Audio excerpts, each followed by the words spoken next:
Hoje eu quero jogar por terra todas as comparações que estão sendo feitas nas redes sociais e na imprensa entre Vaza Jato e Vaza Toga. Será que esses dois vazamentos são parecidos? Existe alguma semelhança entre eles? Se você quer entender isso de uma vez por todas, fica aqui com a gente até o fim, que eu vou te mostrar as 8 diferenças entre Vaza Jato e Vaza Toga. Depois disso, você vai ter todos os argumentos na palma da sua mão para mostrar para qualquer pessoa. Seja num comentário nas redes sociais, seja numa conversa entre amigos, seja nos seus grupos de WhatsApp, que as duas coisas são completamente diferentes. E que agora, com Alexandre de Moraes e a Vaza Toga, nós temos um escândalo real e muito grave. Lembra, antes disso, deixa o seu like aqui pra gente, se você ainda não deixou, para que a nossa voz conjunta com vocês possa ir mais longe. Vamos para a primeira diferença. Primeira diferença, então, a primeira é primordial e é a seguinte: na Vaza Jato, nós tínhamos um material criminoso, obtido criminosamente por hackers estelionatários e que a Polícia Federal analisou e disse que não podia ser autenticado e disse mais, disse que os hackers tinham a intenção de adulterar. É isso mesmo que você ouviu.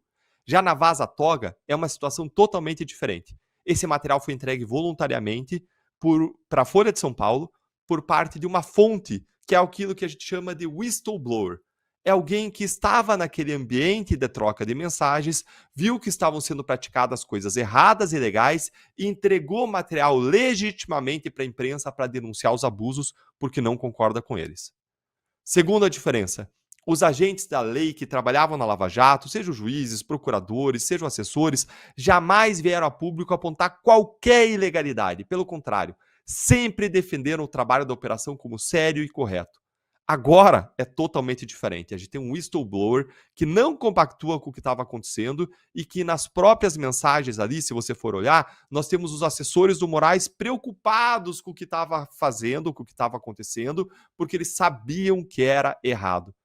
O próprio juiz instrutor do ministro, o Ayrton Vieira, ele perguntou o seguinte, ele disse: como que pode um juiz instrutor do Supremo pedir um relatório para alguém do TSE e essa pessoa vai lá e faz do nada?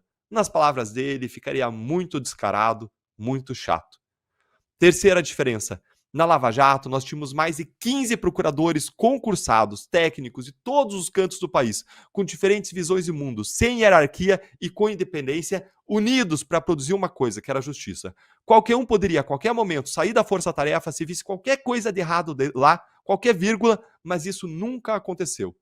Na Vaza Toga, a gente tem, de modo totalmente diferente, assessores vinculados e subordinados a Moraes, e também em um órgão subordinado a ele lá no TSE, nós temos esses mesmos assessores que fizeram coisas erradas, todos debaixo de uma única visão de mundo, capitaneados pelo ministro Alexandre de Moraes, debaixo da visão de mundo dele.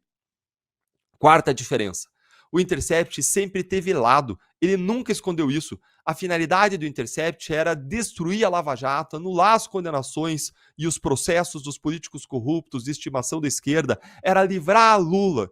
Enquanto que agora a Vaza Toga está sendo divulgada por quem? Pela Folha de São Paulo, um jornal progressista, insuspeito porque é de esquerda e que sempre apoiou as decisões do ministro Alexandre de Moraes contra os bolsonaristas.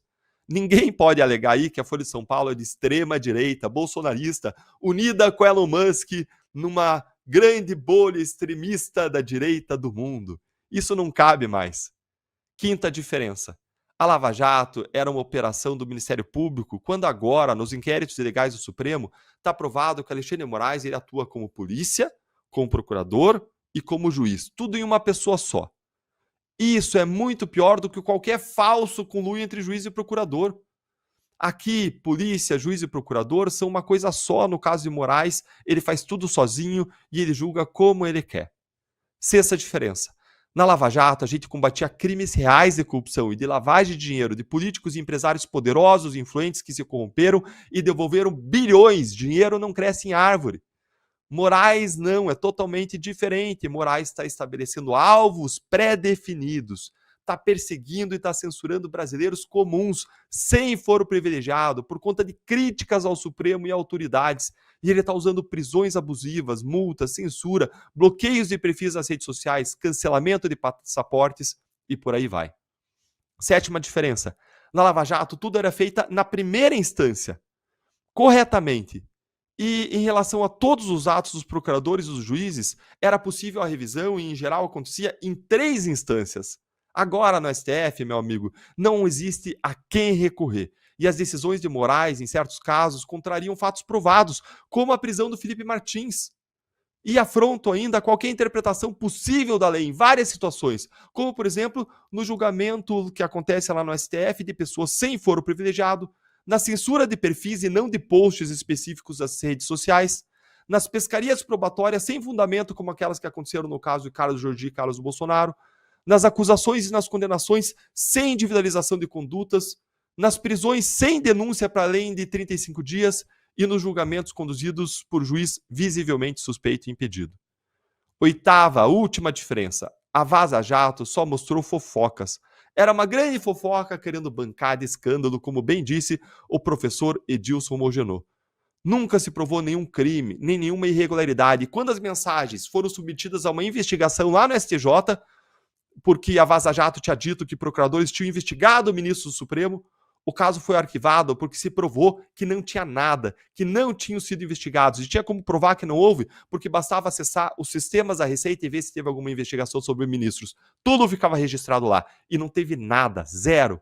Já na Vaza Toga, nós temos não só os indicativos graves das mensagens, indicativos graves de crimes como falsidade ideológica e associação criminosa, além dos crimes de responsabilidade de ministros do Supremo, mas tem os documentos, os relatórios que foram feitos exatamente de acordo com o que o ministro orientou. A gente tem a prova documental da fraude e da falsidade.